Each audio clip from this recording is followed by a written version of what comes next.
Fala galera! Sejam todos bem-vindos a esse canal.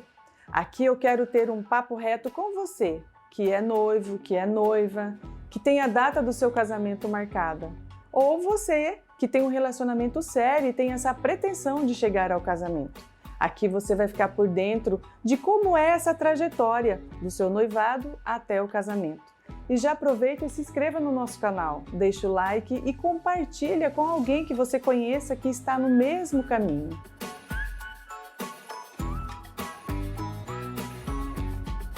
E para quem não me conhece, eu me chamo Elísia Cruz, sou casada com o Luzanil Cruz e nós temos 3 filhos, o Daniel de 20 anos, o Lucas de 16 e o Sidney de 15 anos. Nós temos 22 anos de casamento.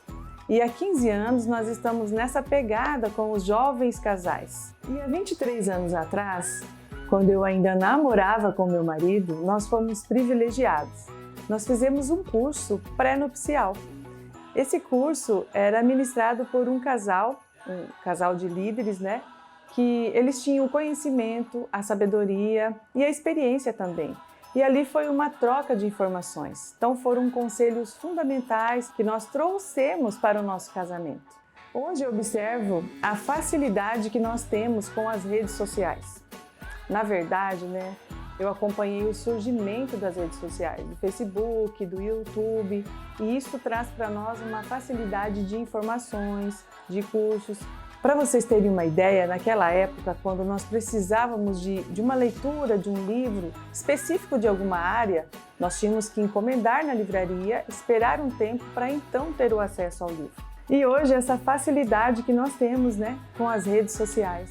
Hoje, o que eu observo nos jovens casais, em casais casados, que o problema às vezes nem é a falta de recurso ou conhecimento, e sim o relacionamento em si. Nós conhecemos pessoas diferentes, pessoas amáveis, pessoas dóceis, pessoas que facilitam as nossas vidas.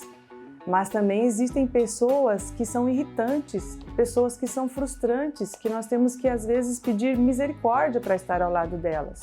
E quando nós conversamos com essas pessoas, nós temos que pedir até misericórdia, porque nós saímos dali arrasados. Então esse dinamismo de pessoas diferentes é legal. Isso prova que nós não somos um produto de indústria, Porque a indústria, como que é comercializado os produtos? Eles fazem por lotes, por série, então são todos iguais. E isso prova que você, que eu, nós temos a própria essência. Nós somos diferentes. Isso é a natureza de Deus. Porém, essas pessoas que não conseguem se socializar, que não têm esse relacionamento, que são irritantes, nós temos que analisar o contexto dessas pessoas. Como foi a escola dessas pessoas? E você sabe que a primeira escola, o primeiro lugar onde nós aprendemos isso é a nossa família. Então, o que foi que eles receberam dos pais? Como era a convivência com os pais? Eu encontro muitos jovens hoje que falam para mim, mas eu nem tive pai, eu nem tive uma família, meus pais se separaram, eu tinha 4 anos. Eu fui criado com a minha avó, com a minha tia, muitos nem família tiveram, tiveram uma rejeição. Então, como entrar para o casamento e como ter esse casamento alicerçado?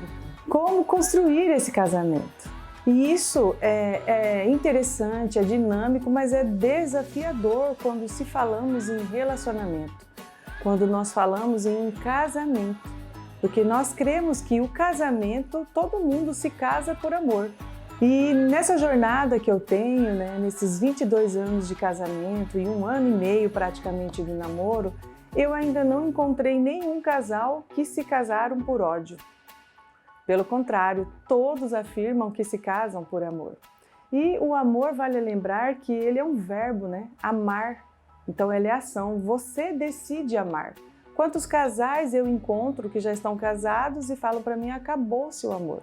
E quando essas pessoas se casam, há um desafio muito grande, porque ali houve essa interação. O casamento, ele não é simplesmente uma união, ele é uma unicidade.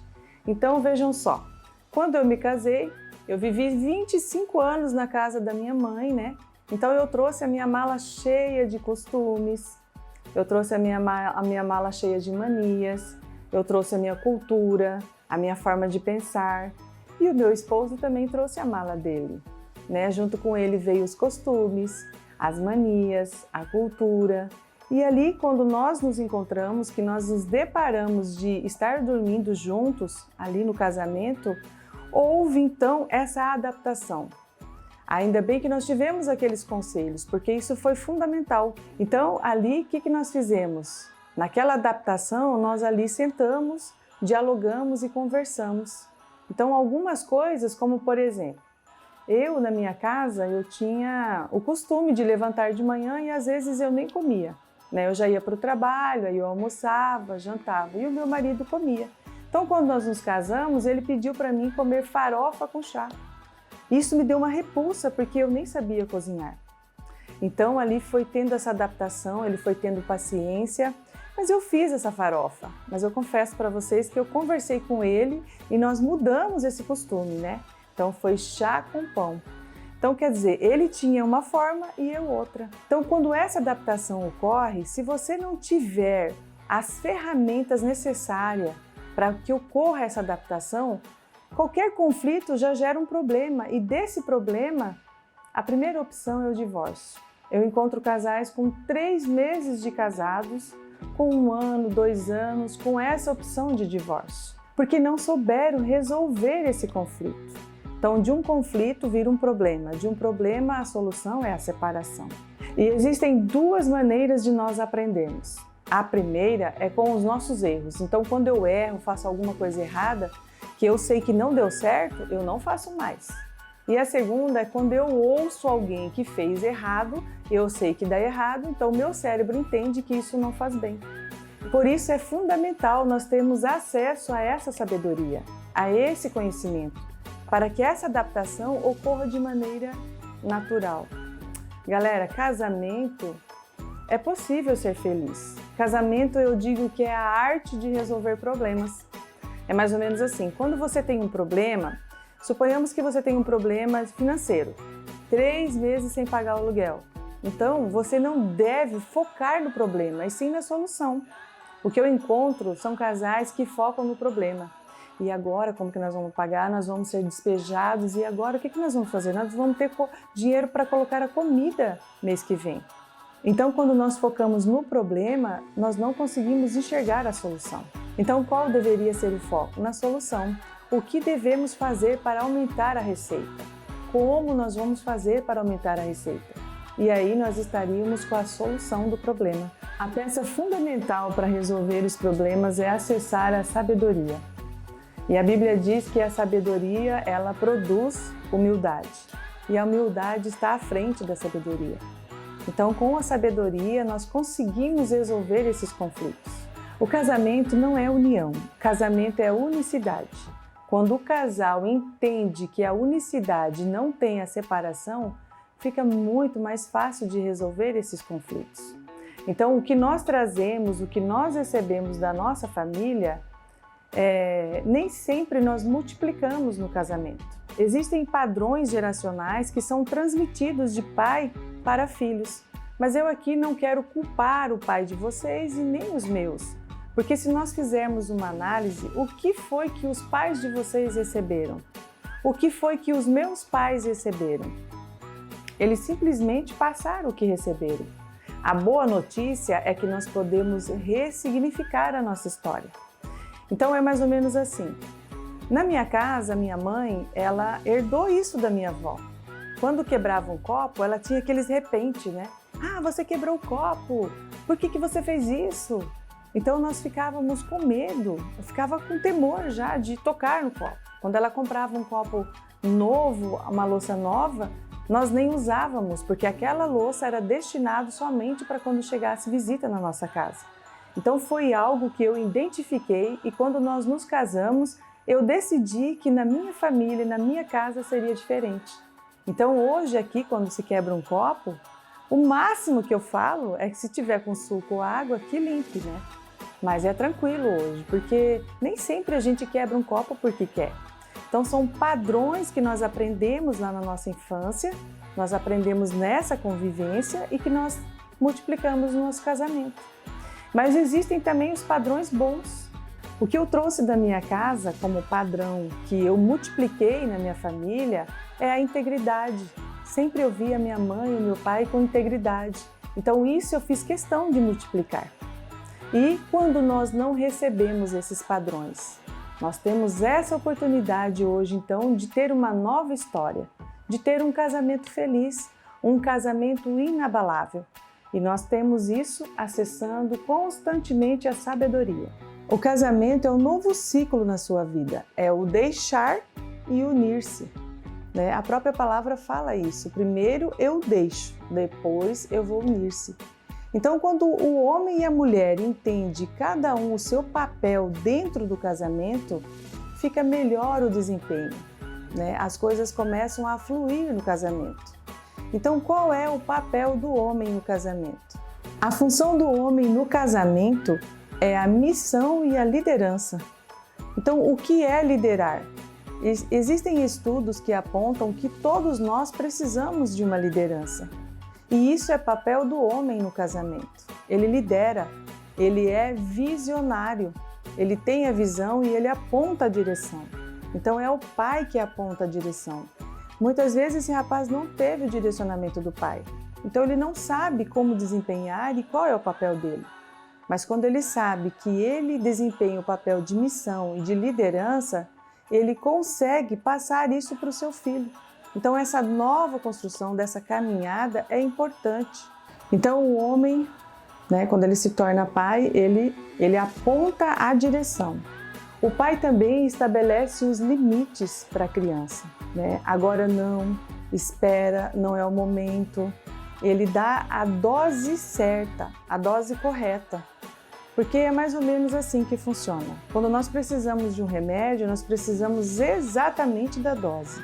Se você toma mais, ele vai fazer mal. Se você toma menos, ele não vai ser eficaz. Então é o pai que dá os limites às crianças. E é papel do homem trazer a segurança para o lar. Então é papel do homem comunicar para o filho a segurança. O filho que tem essa segurança com o pai, a infância dele, ele realmente vive a infância dele. Por quê? Ele chega em casa da escola, ele sabe que ele vai ter comida, o pai dele é presente, ele não precisa se preocupar com o que vai beber, ele não precisa ter essas preocupações precocemente, ainda não é da idade dele.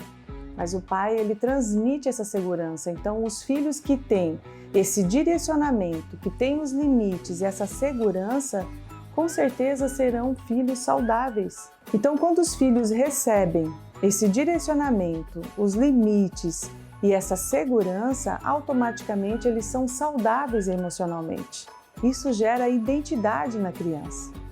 Se nós não recebemos isso dos pais, ou se você não recebeu isso dos pais, a boa notícia é que Deus pode te dar tudo isso, tá? Você vai encontrar em Deus segurança, você vai encontrar em Deus os limites, você vai encontrar em Deus essa direção, porque Ele é pai de órfãos. E qual é o papel da mulher no casamento? A mulher, ela comunica submissão e administração. Vejam só, administração não tem nada a ver com liderança e nem liderança com administração. A liderança direciona, é visão. A administração é a organização. Então a mulher, ela comunica com seu filho, a mãe comunica o vínculo. Então ela tem mais facilidade nos relacionamentos. Então a criança ela vai observando isso, a forma como a mãe se relaciona, a forma como ela se relaciona com a família, com os parentes, com os amigos. A criança vai aprendendo isso. O papel fundamental da mulher no casamento é a nutrição, ou seja, ela nutre esse relacionamento com atos de amor, com palavras afetivas, ela sempre apoia os filhos, o marido. Então esse é o papel da mulher no casamento. E não poderia faltar a organização. Galera, um lar com uma organização de uma mulher é muito diferente dos homens, A gente sempre vê isso quando nós vamos fazer acampamento. O quarto dos meninos é daquela forma, mas quando você entra no quarto das meninas, é organizado e até o aroma é diferente. Então, o papel da mulher é essa organização da casa. Então, o homem governa e a mulher edifica. O homem, ele direciona, vejam só, o homem, ele deposita o esperma no útero da mulher. Mínimo, é algo que nós temos que ver através de microscópio. E depois de 9 meses, o que acontece? A mulher entrega para ele perfeito aquela criança. Lógico que com a graça de Deus, né? Mas aqui fica muito claro qual é o papel do homem e qual é o papel da mulher. Então, quando esse lar é ajustado e isso é bem definido, os papéis em casa, a criança entende isso e automaticamente ela é emocionalmente equilibrada.